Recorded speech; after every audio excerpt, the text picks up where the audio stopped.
Hey guys, watch you make 100 cars long train. When will this ever end? So quickly for the results, I couldn't make actual I don't know 100 actual cars long train because I can already see that it is extremely slow. However, I don't know. Wait, hold on. Let me just pull the calculator. I think I technically made 87 cars long. Isn't that nice?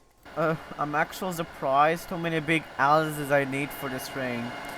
I have like 6 of them just to get to, even though it's not moving. Oh, let me just do something. 40.